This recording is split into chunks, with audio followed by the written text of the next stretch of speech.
Hello, my name is Narisara Khemkhot. Today I'm gonna telling you about Rapunzel. Once upon a time, in the village near the deep forest, there lived a couple who had a long wish for a child. They were kind and hardworking, and at last, their wish came true. The woman became pregnant, and they dreamed of their happy future together. One evening, the wife looked out of her window and saw a garden next door, filled with beautiful plants and flowers.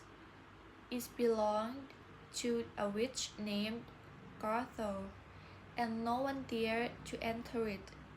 Still, the wife couldn't take her eyes off the garden. In the center of it grew a special plant called Rapunzel.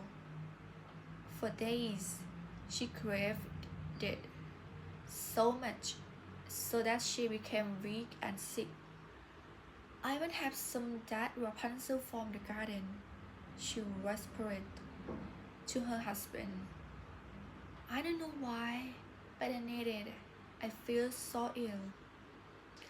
Her husband, worried for her health, decided to sneak into the garden that night.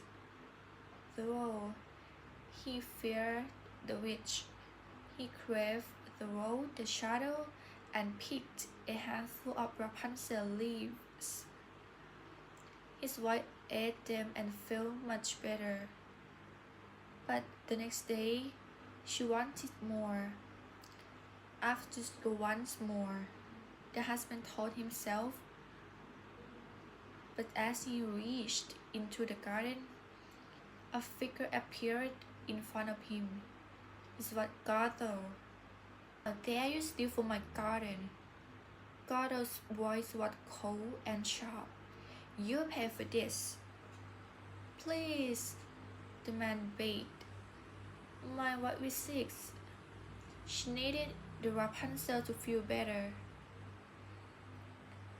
Gothel thought for a moment, her eyes rolling. "Very well," she said.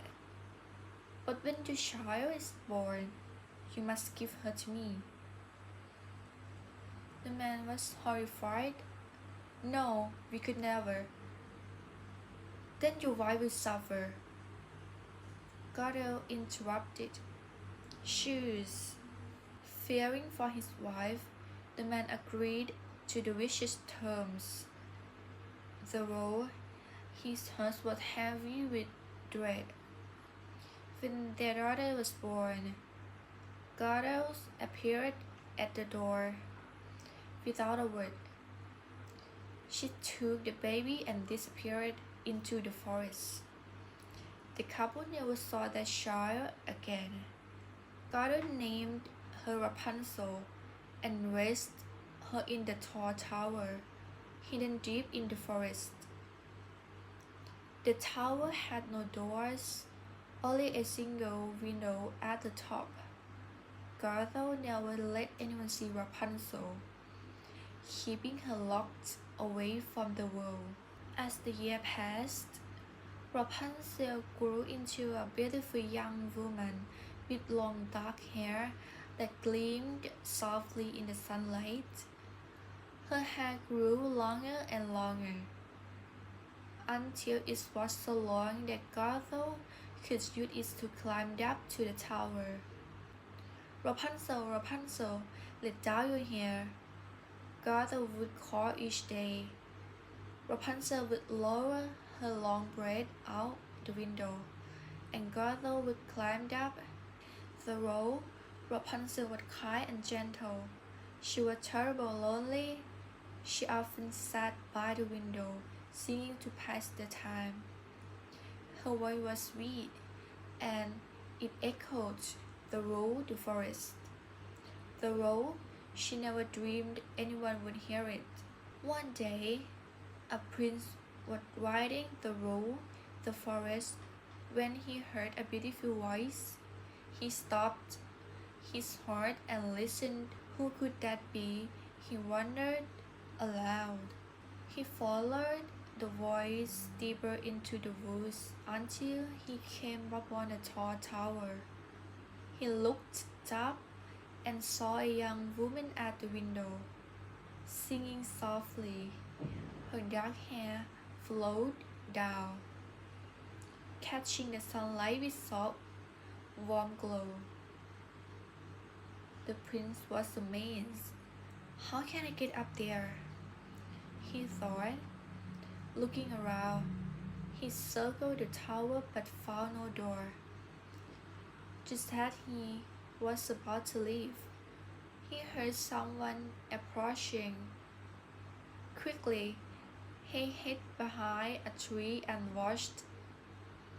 An old woman, dressed in the dark robes, appeared at the base of the tower. She called down in the sharp voice, "Rapunzel, Rapunzel, let down your hair."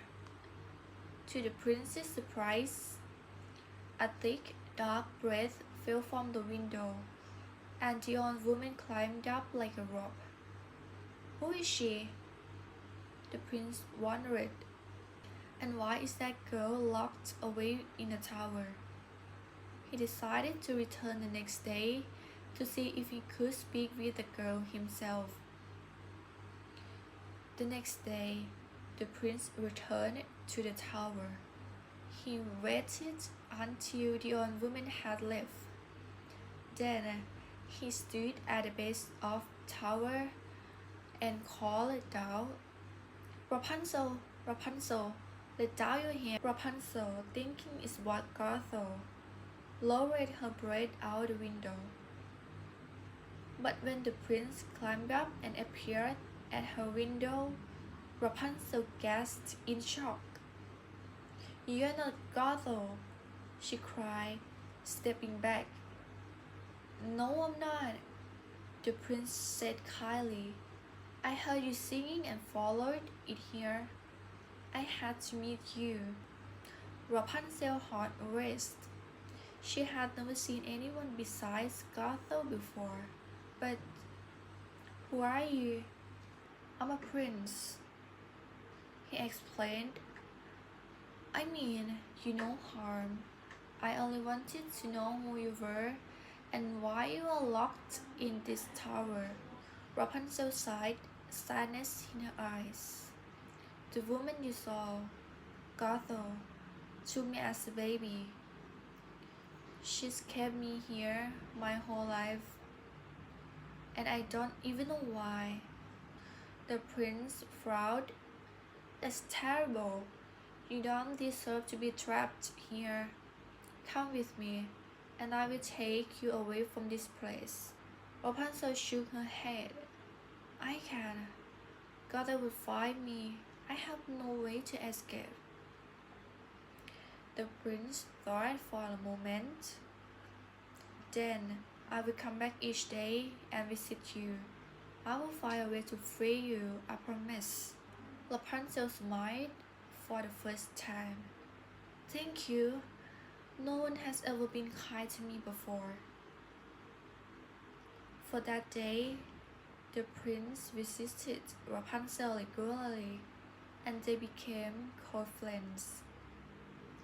Every time Gothel left, he would call out for Rapunzel, and they would spend hours talking and planning. For weeks, the prince visited Rapunzel, bringing her hope and joy she had never known before. But one day, as Gothel climbed up to the tower, Rapunzel made a terrible mistake. "Why so much heavier than a prince?" she asked, not realizing what she had said. Gothel froze. "The prince? What prince? You've been seeing someone behind my back." Gothel shrieked, her eye blazing with fury. "You betrayed me." "No, Gothel, I didn't mean to," Rapunzel began, but Gothel's face twisted with rage. You will never see him again. Gretel hissed. She grabbed a pair of scissors and, with a swift motion, cut off Rapunzel's beautiful hair. The long dark braid fell to the floor, lifeless. Gretel's voice was cold and cruel. Now, you will see what happened when you disobey me. That night, Gretel took Rapunzel far away to a lonely desert, where she left her to live in sorrow and isolation. Then, Gretel returned to the tower and waited for the prince. The next day, the prince returned, as he always did, to visit Rapunzel.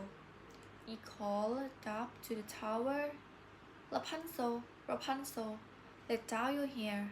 A dark braid was lowered from the window just as before. But when he climbed up, to his surprise, he found Gretel waiting for him instead. "You are too late," Gretel sneered. "Rapunzel is gone, and you will never see her again." The prince heard saying, "Where is she? What have you done to her?" "She is far away, where you will never find her," Gretel said coldly. In his grief, the prince left from the tower to escape Gretel's wrath. He felt the wounded tree below, landing hard on the ground. Though he survived, his eyes were injured by the sharp thorns, and he was blinded. One day, as she walked through the desert, Rapunzel heard a familiar voice calling down. Her heart skipped a beat. "Prince," she whispered, "is that really you?" She ran toward the sound, and there, wandering blindly through the desert, was the prince. His clothes were torn, and he looked lost and hopeless. "Prince!" Rapunzel cried, rushing to his side. "It's me! It's Rapunzel!" The prince stopped, his eyes filling with tears. "Rapunzel, is it really you?" "Yes," Rapunzel said, holding his hands. "I will miss you so much." "I can see again," the prince exclaimed, gazing into Rapunzel's eyes. "Your tears, they healed me." Together, they left the desert, their hearts full of joy at being reunited. The prince took Rapunzel back to his kingdom, where they were married in a grand celebration. Rapunzel was finally free from the tower and from Gretel's control. As Gretel, she was never seen again after that day in the tower. Some say she returned to her lonely garden, where her power slowly faded. Others say she vanished into the forest, bitter and angry. But Rapunzel didn't worry about Gretel anymore. She was free, and with the prince by her side, she finally knew what happiness and love truly felt like.